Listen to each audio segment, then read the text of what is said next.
Good evening and thank you for joining us. We begin with unprecedented new steps to fight the spread of COVID-19. For the first time in its history, South Korea's Catholic Church canceled Sunday Mass as that country grapples with the worst outbreak outside of China.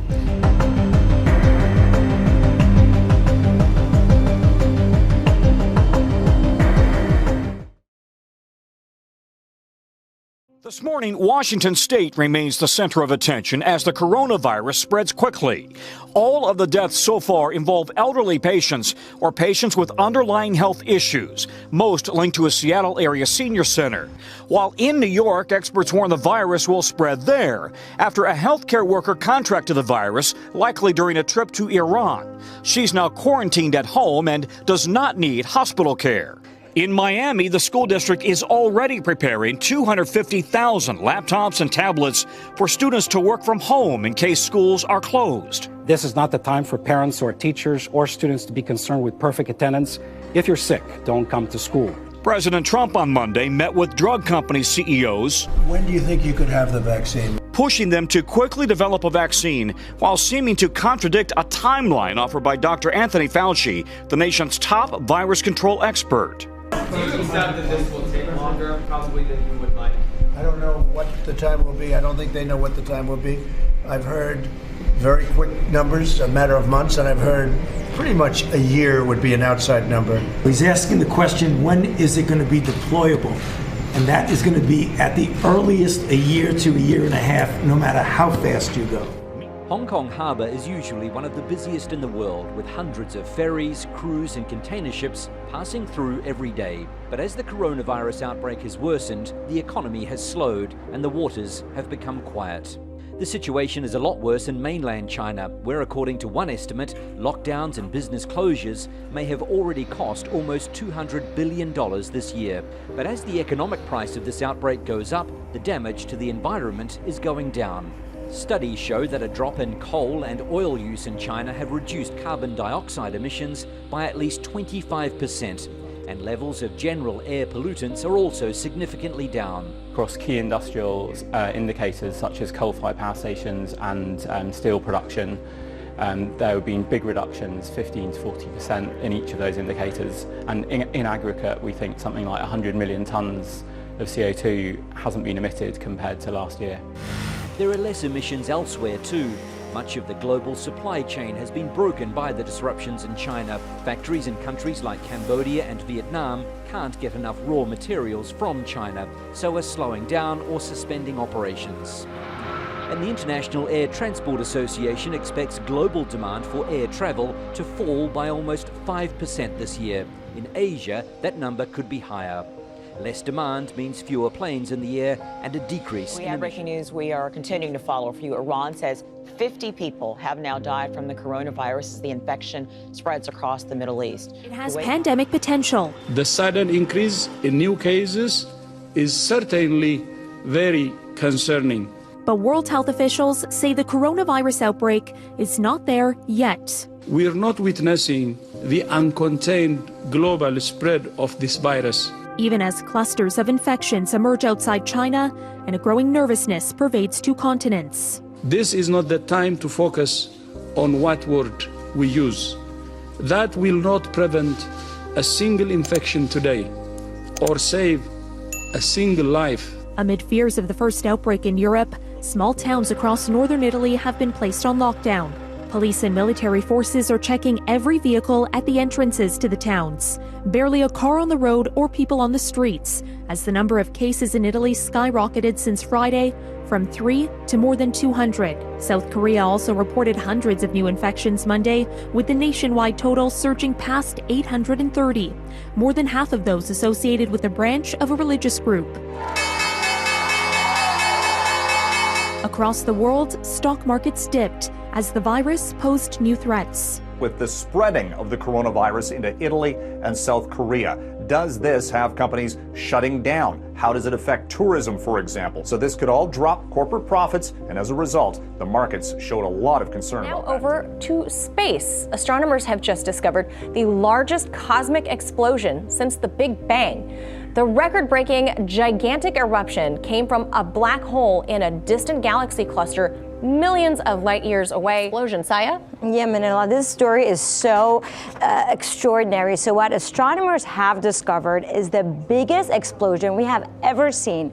This is in fact so enormous that it has pretty much punched a dent the size of 15 Milky Ways in the surrounding space. Now, this explosion was first discovered using some of the most powerful telescopes when astronomers first spotted fragments of this blast in a distant galaxy. And what they discovered was a strange hole at the center of a huge galaxy. Get this, about 390 million light years away in galaxy cluster is known as the Ophiuchus. Now, that space inside the hole is boiling with radio waves, which comes from electrons even faster than the speed of light. And black holes don't just draw matter in, they also blast out jets of material and energy. And what researchers determined was that those electrons were a direct result by the huge explosion from near a black hole, which smashed away all the gas in the area to leave behind just a void filled with electrons and radiation. And that explosion released 5 times more energy than anything ever recorded. And Manila, the energy we're talking about here is absolutely enormous. So what scientists think is that the explosion may have occurred due to a spike in supply of gas to the black hole, perhaps when a galaxy fell into the center of the cluster. And galaxy clusters are among the largest structure in the universe, containing thousands of individual galaxies, dark matter, and hot gas. So now, at the heart of the Ophiuchus cluster, there is a large galaxy that contains a supermassive black hole with a mass equivalent to 10 million suns. You heard right, 10 million suns. That's how large that mass is. And this event thought to have taken place several hundred million years ago, with the black hole showing no signs of dramatic activity until now. So now this discovery could open doors for scientists to find further discoveries like it. These are the dramatic moments when a crane collapsed while loading a generator onto a ship. The crew diving into the water as it begins to flounder. After taking quick action to save themselves, work began to save the delicate marine life around them. Approximately 2,000 litres of diesel was in the Orca barge. It's being handled in a way to prevent a significant environmental impact. Ecuador's government declared an emergency after the incident on Sunday, and by Monday it said it was under control.